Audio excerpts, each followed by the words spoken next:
Chapter 17. They say time flies when you're having fun, and that's never been truer than when I'm playing music with Izzy. I work my last day at Save Point and almost immediately begin my life as a full-time musician, with a gig that same night. We debuted Beanie Babe to an incredible audience, and we trade with Izzy's friend Jerry for time in his recording studio in exchange for help designing a new logo for his band. This is the place. Jerry ushers us inside.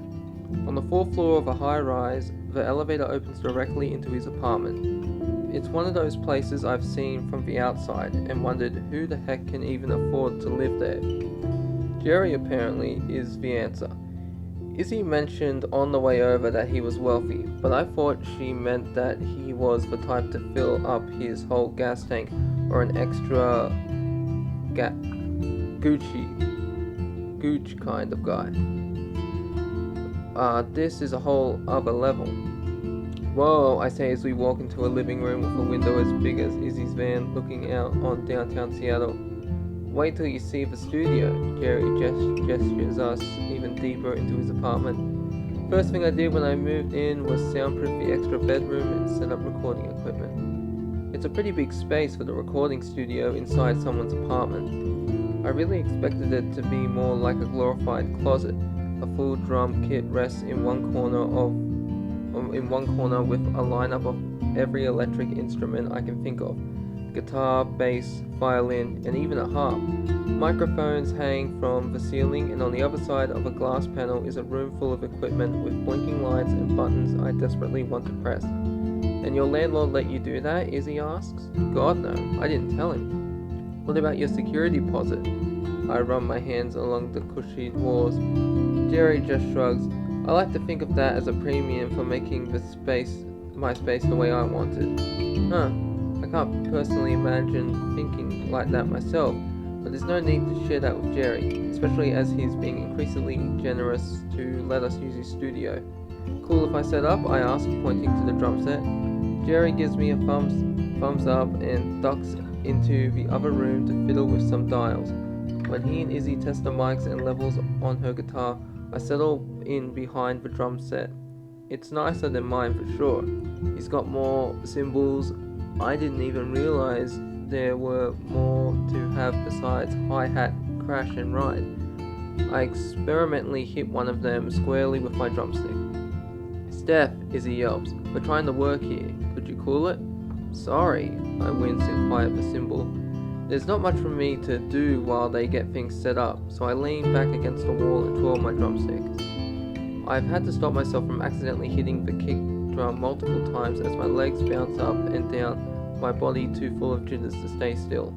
Finally, Izzy gives me a nod and Jerry's voice filters in through an intercom. Okay, ready when you are. I count us off and then we're full swing into Riot Pride. The energy of a song rushes through my body and I feel like I'm floating. It's a transcendental feeling, playing music in love. I almost can't believe I get to do this for a living. Maybe if I'm lucky, I'll get to keep doing it. Izzy stops abruptly and my drumming fills the space left by her silence. I follow suit a few beats later, coming out of the zone, slow and heavy, like I'm moving through glue. What's wrong? I ask. I effed up, gotta start over. So we do. 3 more times. Finally, Jerry calls in to us through the intercom. Hey, it's okay to play through the mistakes. If we get a couple takes, we can edit them together in post so it'll be like you never screwed up. I just want to get it right, Izzy says, jaw tight. We try one more time, but Izzy doesn't even make it to the chorus before she hits the wrong string. She lets out a loud groan and throws her pick on the floor. Maybe we should take a break, I suggest. Izzy's dangerously close to the edge, and I don't want our trip to be wasted. If I can just get her to relax, maybe eat something, she'll rally and we'll do something usable. Jerry nods and leads us into the kitchen, a room larger than the garage Izzy and I live in. I slide onto a stool at the center of the island and hand Izzy a granola bar from my backpack. Want anything to drink? Jerry asks. Maybe some water, still or sparkling. The question is so absurd that I choke on my own tongue trying to answer. Still is fine, Izzy says, her voice far away. Jerry hands us both water bottles made of glass, then jabs his thumb over his shoulder. I'll be in the sound booth. Come find me when you're ready to keep going. I turn to Izzy as soon as he's gone. You okay? Izzy nods and takes a sip of her water. Yeah, I just really want to nail it. I get it. I feel like there's all this pressure, she continues. We were about to make an album when I left Final Resting Place. I really want ours to be good, better than theirs. Feels like they'll win if it's not, like Astrid will have been right to kick me out of the band. Okay, well, first of all, that's not true. I grab for her knee and turn her to face me. Maybe she'll ask you to leave the band, but it was... maybe she asked you to leave the band, but it was the right move. She was shitty to you and you deserve to make the music you want to make. Right, but what if that music sucks? It doesn't, I say empathetically. I love our music, I love our sound, I love us. Other people will too. Izzy's eyes swim with tears and she shakes her head. What if they don't? I let out a long breath. It's an anxiety I can't soothe because it's one I share. People like us when they come to see us perform, but putting out records... People like us when they come in to see us perform... Oh, okay, you can't soothe it because it's... Alright, sorry, I was confused with how it was put. But putting out recordings is a whole other deal. People on the internet will be able to hear us whenever they want. People from all over will have an opinion about our songs. Maybe they'll be homophobic, maybe they'll be mean, maybe they won't listen at all, but none of them are in the room with us. Yeah, like that's the go-to for left and all those political nut jobs. If you don't like something, oh, you're homophobic, you're a sexist, and it's like, you're misogynistic. It's like, no, people can like and dislike things. Not everyone's going to be equal. You know, it's just me and Jerry here. If you F up, we're the only ones who will know. Izzy nods, too quickly. She doesn't believe me. Let's get back to it, I say. You go ahead, give me a few to get it together. She doesn't look at me, eyes averted to the floor. I want to wrap my arms around her waist and whisper affirmations into her hair, but that's not what she wants from me.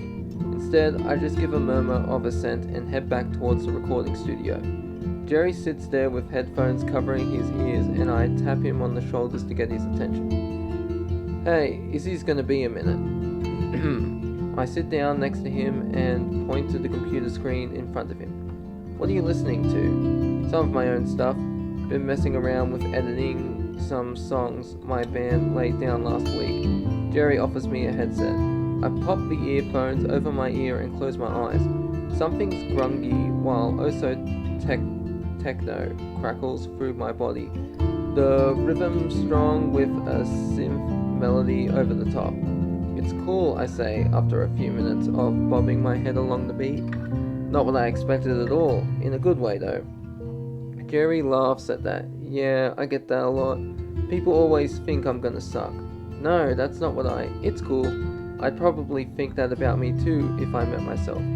I know people usually think I'm just some rich poser or whatever, and you know what? Maybe I am, but like, so what? He leans back in his chair and puts his feet on the desk. I'm not really in this to prove anything. I just want to make music and help other people make music. I survey Jerry through new eyes. Maybe he is obnoxiously rich and maybe he is kind of paying to play punk, but he's also being honest. It's something I'm growing to realize it's hard to come by. How do you do that? I ask after a few moments of silence. Like, how do you get over the pressure? Jerry shrugs. Guess I don't take myself that seriously. They say you're your own worst critic, right? So if I'm easy on myself, then the rest of the world will be too. I'm not sure that's how it works.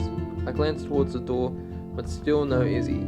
I wish I could get Izzy to be kinder to herself.